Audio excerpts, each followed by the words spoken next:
दोस्तों, हम सभी को हर दिन थोड़ा बहुत दान करना ही चाहिए। जिस दिन स्नान, दान, जप, होम, स्वाध्याय तथा देवतार्चन नहीं होता, मनुष्यों का वह दिन व्यर्थ हो जाता है। जिस प्रकार उपार्जित की गई धन संपदा का त्याग ही उसकी रक्षा है, उसी प्रकार तालाब आदि में भरे हुए जल का प्रवाह ही उसका रक्षण है। दान से सभी प्राणी वश में हो जाते हैं, दान से वैर भी शांत हो जाते हैं, दान के द्वारा पराया भी बंधु बन जाता है और दान सभी प्रकार के व्यसनों को दूर कर देता है। कर्मस्थवचन शिबिरमान संजीवन जीमूतवाहन ददौ दधि चिरस्थीनी नास्त्यदेयन महात्मनाम। महादानी कर्ण ने अपनी त्वचा का दान कर दिया, शिव ने अपने शरीर का मांस दान में दे दिया, जीमूतवाहन ने अपने प्राणों का दान कर दिया, महर्षि दधीचि ने अस्थियों का दान कर दिया। महात्माओं के लिए कुछ भी अदेय नहीं है। भिक्षा का पात्र हाथ में लिए हुए भिक्षुक लोग दरवाजे दरवाजे घूमते हुए लोगों को यही दिखाते हैं कि दान न देने का ही यह फल है। यदि पहले दान दिया होता तो आज घर घर भटकते हुए भीख न मांगनी पड़ती। अतः जिसे भीख न मांगनी हो उसे दान अवश्य देना चाहिए। स्नानन दानन जपो होमो स्वाध्यायो देवतार्चन यस्मिन् दिने न सेव्यन्ते सवृथा दिवसो नृणाम। जिस दिन स्नान, दान, जप, होम, स्वाध्याय तथा देवतार्चन नहीं होता, मनुष्यों का वह दिन व्यर्थ हो जाता है। जैसे वेदों का स्वाध्याय, इंद्रियों का संयम और सर्वस्व का त्याग उत्तम है, उसी प्रकार इस संसार में दान भी अत्यंत उत्तम माना गया है।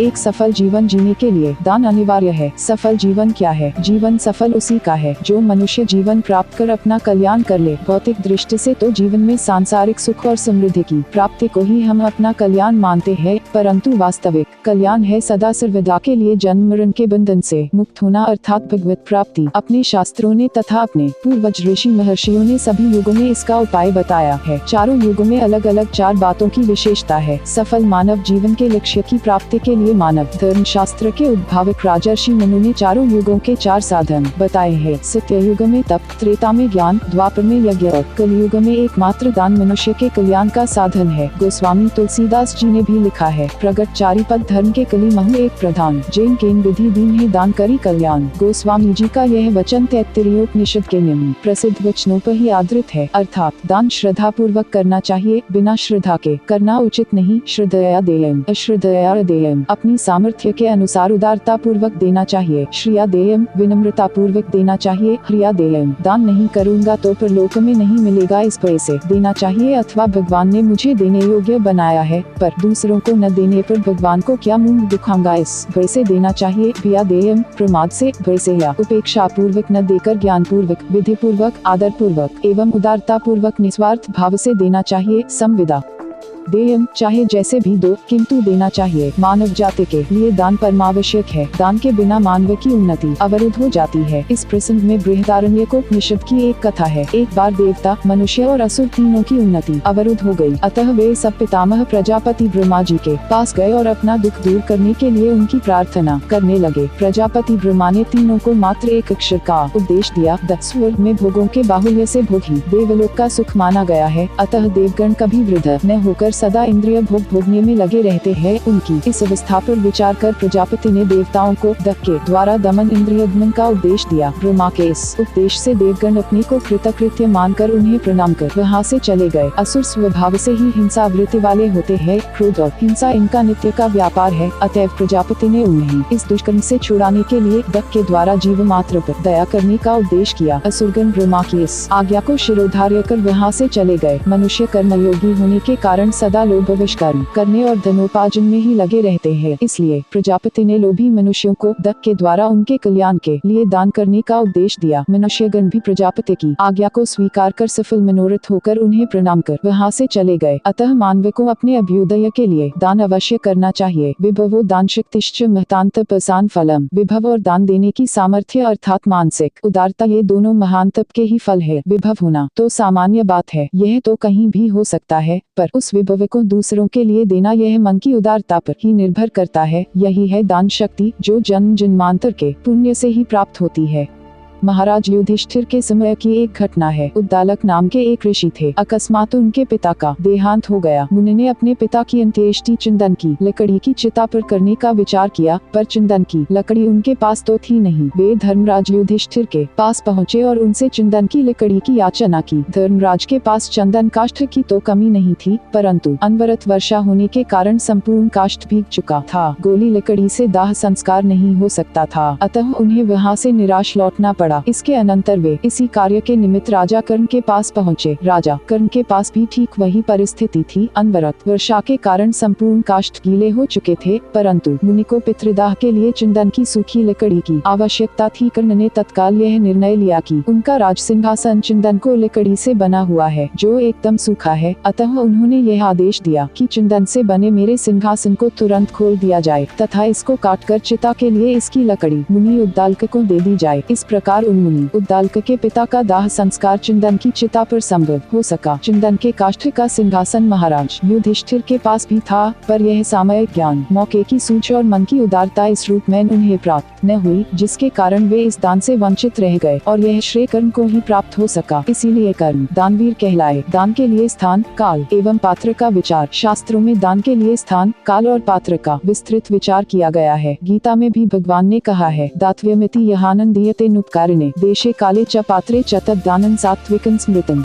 स्थान, दान हमें कहाँ करना चाहिए? दान किसी शुभ स्थान पर अर्थात काशी, कुरुक्षेत्र, अयोध्या, मथुरा, द्वारका, जगन्नाथपुरी, बदरी नारायण, गंगोत्री, यमुनोत्री, केदारनाथ, हरिद्वार, प्रयाग, पुष्कर आदि तीर्थों में, गंगागर्भ, गंगातट, मंदिर, गौशाला, पाठशाला, एकांत स्थल अथवा सुविधानुसार अपने घर आदि कहीं भी पवित्र स्थल पर करना चाहिए। काल, दान हमें कब करना चाहिए? शुभ काल में अर्थात अच्छे मुहूर्त में दान देना चाहिए। वैसे तो दान मन में उत्साह होने पर तत्क्षण करना चाहिए, कारण जीवन का कुछ पता नहीं कि वह कब समाप्त हो जाए, परंतु पुण्य की दृष्टि से शास्त्रों ने कुछ विशिष्ट काल भी निर्धारित कर रखे हैं। शास्त्रों के अनुसार अमावस्या में दान का फल 100 गुना अधिक, उससे 100 गुना दिनक्षय अर्थात तिथि क्षय होने पर उससे गुना, मेष आदि संक्रांतियों में उससे 100 गुना, विषुव समान दिन रात्रि वाली तुला मेप की संक्रांतियों में उससे 100 गुना, युगादि तिथियों में, कार्तिक शुक्ल पक्ष की अक्षय नवमी में सत्ययुग, वैशाख शुक्ल पक्ष की अक्षय तृतीया में, त्रेता माघ की मौनी अमावस्या में, द्वापर और भाद्र मास के कृष्ण पक्ष की त्रयोदशी में कलयुग का आरंभ हुआ है। युगादि तिथियां कहलाती है। इनमें दान का फल अक्षय है, उससे 100 गुना सूर्य के दक्षिणायन और उत्तरायण होने पर अर्थात अयन तिथियों में उससे 100 गुना, चंद्र ग्रहण और सूर्य ग्रहण काल में और उससे 100 गुना, व्यतिपात योग में दान का अधिक फल है। यद्यपि पुण्य की दृष्टि से शास्त्र ने यह व्यवस्था प्रदान की है, परंतु कुछ ऐसे दान है जिनमें काल को अथवा मुहूर्त की प्रतीक्षा नहीं की जा सकती। यथा मृत्यु के समय का दान, मृत्यु आने पर तत्काल अंतिम समय के दान, दशमहादान, अष्टमहादान, पंचधेनु, ऋणापनोद, पापापनोद, उत्क्रांति धेनु, वैतरणी धेनु तथा मोक्ष धेनु करने की विधि है। इसी प्रकार मृत्यु के उपरांत पिंड दान तथा शय्या आदि का दान भी समय पर ही करना होता है। अन्नदान तथा जलदान को भी कोई समय सीमा नहीं है। किसी भी समय आवश्यकतानुसार याचक व्यक्ति के उपस्थित होने पर इसे तत्काल करना चाहिए।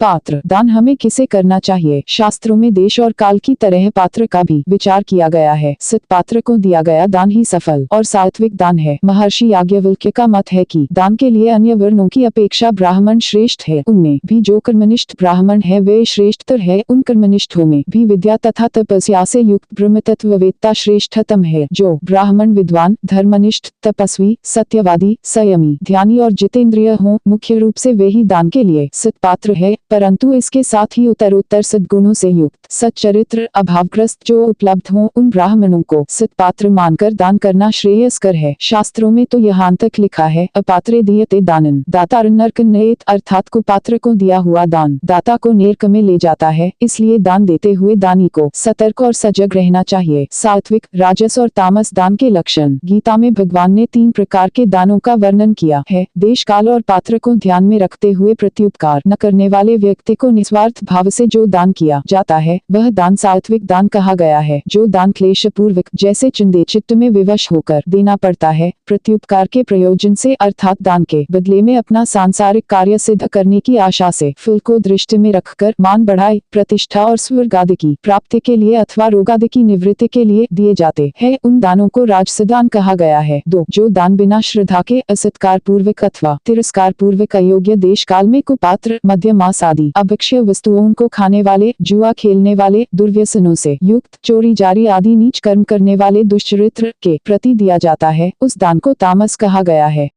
दान धर्म को 4 भागों में विभक्त है। नंबर 1, नित्य दान। प्रत्येक व्यक्ति को अपने सामर्थ्यानुसार कर्तव्य बुद्धि से नित्य कुछ न कुछ दान करना चाहिए। जो मनुष्य श्रोत्रिय, कुलीन, विनयी, तपस्वी, सदाचारी तथा धनहीन ब्राह्मणों को प्रतिदिन कुछ दान करता है, वह परमपद को प्राप्त करता है। असहाय एवं गरीब को भी नित्य प्रति सहायता रूप में दान करना कल्याणकारी है। शास्त्रों में प्रत्येक गृहस्थ के लिए 5 प्रकार के ऋणों, देव ऋण, पितृ ऋण, ऋषि ऋण, भूत ऋण और मनुष्य ऋण से मुक्त होने के लिए प्रतिदिन पंच महायज्ञ करने की विधि है। अध्ययन, अध्यापन, ब्रह्मयज्ञ, ऋषि ऋण से मुक्ति, श्राद्ध तर्पण करना, पितृयज्ञ, पितृ ऋण से मुक्ति, हवन पूजन करना, देवयज्ञ, देव ऋण से मुक्ति, बलिवैश्वदेव करना, भूतयज्ञ, भूत ऋण से मुक्ति और अतिथि सत्कार करना, मनुष्ययज्ञ, मनुष्य ऋण से मुक्ति है। अतः गृहस्थ को यथासाध्य प्रतिदिन इन्हें करना चाहिए। बलिवैश्वदेव का तात्पर्य सारे विश्व को बलि भोजन देना है। बलिवैश्वदेव करने से गृहस्थ पापों से मुक्त होता है। इन सब की गणना नित्य दान में है। नंबर 2, नैमित्तिक दान। जाने अनजाने में किए गए पापों के शमन हेतु तीर्थ आदि पवित्र देश में तथा अमावस्या, पूर्णिमा, व्यतिपात, चंद्र ग्रहण, सूर्य ग्रहण आदि पुण्य काल में अथवा किसी सुयोग्य सत्यात्र के प्राप्त होने पर जो दान किया जाता है उसे नैमित्तिक दान कहते हैं। यह दान सकाम एवं निष्काम भगवत प्रीत्यर्थ दोनों प्रकार का हो सकता है। नंबर 3, काम्य दान। किसी कामना की पूर्ति के लिए ऐश्वर्य, धन, धान्य, पुत्र पौत्र आदि को प्राप्ति तथा अपने किसी कार्य की सिद्धि हेतु जो दान दिया जाता है उसे काम्य दान कहते हैं। शास्त्रों में सकाम भाव से किए गए विभिन्न दानों के विभिन्न फल लिखे हैं। जैसे तिल दान से इच्छित संतान प्राप्त होती है, दीपदान से उत्तम दृष्टि की प्राप्ति होती है, गृह दान करने वाले को सुंदर महल आवास, स्वर्ण दान करने वाले को दीर्घायु, चांदी दान करने वाले को उत्तम रूप, वृषभ दान करने वाले को अचल संपत्ति, लक्ष्मी, शय्या दान करने वाले को उत्तम भार्या, अभय दान करने वाले को ऐश्वर्य, ईंधन का दान करने से प्रदीप्त जठराग्नि अर्थात पाचन शक्ति का विकास, रोगियों की सेवा में दवा फल आदि की सहायता करने पर रोग रहित दीर्घायु की प्राप्ति, अन्न दान करने से अक्षय सुख, जल दान करने से तृप्ति और गोदान करने वाले को ब्रह्मलोक की प्राप्ति होती है। इस प्रकार दान से लौकिक सुख और कामनाओं की पूर्ति भी होती है। विमल दान भगवानों की प्रीति प्राप्त करने के लिए निष्काम भाव से बिना किसी लौकिक स्वार्थ के ब्रह्मज्ञानी अथवा सत्पात्र को दिया जाने वाला दान विमल दान कहलाता है। देश, काल और पात्र को ध्यान में रखकर अथवा नित्य प्रति किया गया यह दान अत्यधिक कल्याणकारी होता है। यह सर्वश्रेष्ठ दान है। दानदाता भी सच्चरित्र होना चाहिए। शुद्ध और सात्विक दान के लिए दान लेने वाला व्यक्ति जैसे सत्पात्र होना चाहिए वैसे ही दानदाता भी सच्चरित्र और सत्पात्र होना चाहिए। इसलिए भगवान ने श्रीमद्भगवद्गीता में दान की अवश्य कर्तव्यता पर जोर देते हुए कहा कि यज्ञ, दान तथा तप मनीषियों को पवित्र करते हैं। यज्ञों दानं तपश्चैव पावनानि मनीषिणाम्। अब प्रश्न उठता है कि मनीषी कौन है? जिनका मन निर्मल है, जो मन, वाणी और कर्म से एक रूप है तथा जो लोभ से रहित है। दान लोभ राहित्यम अर्थात सांसारिक नित्य पदार्थों के प्रति लालसा न रखना ही दान है। इस प्रकार सत्य, आर्जव, दया, अहिंसा आदि गुणों से युक्त व्यक्ति ही मनीषी कोटि में है। अतः दान का पूर्ण लाभ प्राप्त करने के लिए दानदाता को भी इस प्रकार का होना चाहिए। कथा सुनने के लिए बहुत बहुत धन्यवाद। अगर यह कथा अच्छी लगे तो वीडियो को लाइक और शेयर करें। इस तरह की कथा सुनने के लिए चैनल को सब्सक्राइब जरूर करें। कमेंट में राधे राधे जय श्री कृष्णा जरूर लिखें।